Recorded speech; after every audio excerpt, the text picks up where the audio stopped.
Hi hello friends, welcome back to my channel. ಇವತ್ತಿನ recipe ಬಂದು tomato ketchup ಮನೆಯಲ್ಲೇ ಹೇಗೆ ಮಾಡೋದು ನೋಡೋಣ. ತುಂಬ ಚೆನ್ನಾಗಿರುತ್ತೆ ಫ್ರೆಂಡ್. ಒಂದು 3/4 kg ಆಗೋಷ್ಟು ಟೊಮೊಟೊ ತೊಗೊಂಡಿದ್ದೀನಿ. ನೀಟಾಗಿ ತೊಳೆದು ಹಚ್ಚಿಟ್ಕೊಂಡಿದ್ದೀನಿ. ಈ ಥರ ಹಚ್ಕೊಂಡು ಒಂದು ಕುಕ್ಕರ್ಗೆ ಹಾಕ್ಕೊಂಡು ಸ್ವಲ್ಪ ಸಾಲ್ಟ್, ಈರುಳ್ಳಿ, ಬೆಳ್ಳುಳ್ಳಿ, ಚಕ್ಕೆ, ಲವಂಗ, ಬ್ಯಾಡಗಿ ಮೆಣಸಿನ್ಕಾಯಿ, 2 ಪಲಾವ್ ಎಲೆ, ಅದಕ್ಕೆ ಸ್ವಲ್ಪ ನೀರು ಹಾಕ್ಕೊಂಡು ಬೇಯಿಸ್ಕೊಳ್ಬೇಕು. ನೋಡಿ ಫ್ರೆಂಡ್ಸ್, ಈಗ ಬೆಂದಿದೆ. ಇದರಲ್ಲಿ ಪಲಾವ್ ಎಲೆನ ಸಪ್ರೇಟ್ ಮಾಡಿ ತೆಗೆದಿಟ್ಕೊಂಬಿಡೋಣ. ಅದು ಬಿಟ್ಟು ಬೇರೆ ಎಲ್ಲ ಪೇಸ್ಟ್ ಮಾಡ್ಕೊಳ್ಳೋಣ.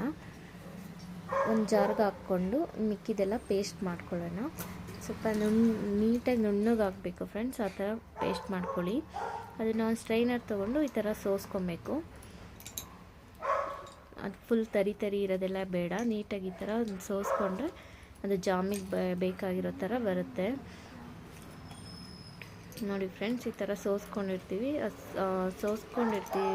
ಫುಲ್ಲು ಆ ಥರ ಸೋಸ್ಕೊಬೇಕು. ಅದು ಬಂದಿರೋಕ್ಕೆ ಸ್ವಲ್ಪ ನೀರು ಹಾಕ್ಕೊಂಡು, ಬೇಯಿಸಿರೋದು ನೀರು ಇರುತ್ತಲ್ಲ ಅದನ್ನೇ ಮಿಕ್ಸ್ ಮಾಡಿಕೊಂಡು ಸ್ವಲ್ಪ ಸಕ್ಕರೆ ಹಾಕ್ಕೊಳ್ತಾ ಇದ್ದೀನಿ. ಸ್ವಲ್ಪ ಸಕ್ಕರೆ ಹಾಕಿ 2 ಸ್ಪೂನ್ ಕಾರ್ನ್ಫ್ಲೋರ್ನ ಈ ಥರ ನೀರಲ್ಲಿ ಮಿಕ್ಸ್ ಮಾಡಿಕೊಂಡು ಹಾಕ್ಕೊಳ್ತಾ ಇದ್ದೀನಿ ಫ್ರೆಂಡ್ಸ್. ಚೆನ್ನಾಗಿರುತ್ತೆ ಈ ಥರ ಸಾಸು. ನೋಡಿ, ಈ ಥರ ರೊಟೇಟ್ ಮಾಡ್ತಾನೆ ಇರಬೇಕು. ತಳ ಹಿಡಿಬಾರ್ದು, ಅದು ಚೆನ್ನಾಗಿ ರೊಟೇಟ್ ಆಗ್ತಾ ಇರಬೇಕು. ನೋಡಿ, ಕನ್ಸಿಸ್ಟೆನ್ಸಿ ಈ ಥರ ಇರಬೇಕು ಫ್ರೆಂಡ್ಸ್. ನೋಡಿ ಹೇಗಿದೆ ಸಾಸ್, ಅಂಗಡಿಲಿ ಹೇಗಿರುತ್ತೋ ಅದೇ ಕನ್ಸಿಸ್ಟೆನ್ಸಿ ಬಂದಿದೆ. ಔಟ್ಸೈಡ್ ತೊಗೊಂಬಂದು ತಿನ್ನೋದಕ್ಕಿಂತ ಈ ಥರ ಮನೆಯಲ್ಲೇ ಮಾಡಿಕೊಂಡ್ರೆ ಒಳ್ಳೆಯದು. ಮಕ್ಕಳಿಗೆ ಬ್ರೆಡ್ ಜೊತೆ, ಚಪಾತಿ ಜೊತೆ ಎಲ್ಲ ಹಾಕ್ಕೊಡ್ಬೋದು, ಲಂಚ್ ಬಾಕ್ಸ್ಗೆಲ್ಲ. ನೋಡಿ ಫ್ರೆಂಡ್ಸ್, ಸೂಪರಾಗಿ ಬಂದಿದೆ.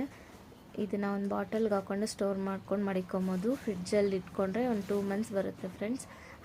ಎಲ್ಲ ನೀಟಾಗಿ ಆರಿದ್ಮೇಲೆ ಈ ಥರ ಒಂದು ಬಾಟಲ್ಗೆ ಹಾಕ್ಕೊಂಡು ಸ್ಟೋರ್ ಮಾಡಿ ಇಟ್ಕೊಂಡು ಬೇಕಂದಾಗ ಯೂಸ್ ಮಾಡ್ಕೊಬೋದು. ಇಷ್ಟ ಆದರೆ ಲೈಕ್ ಮಾಡಿ, ಶೇರ್ ಮಾಡಿ ಫ್ರೆಂಡ್ಸ್. Thank you.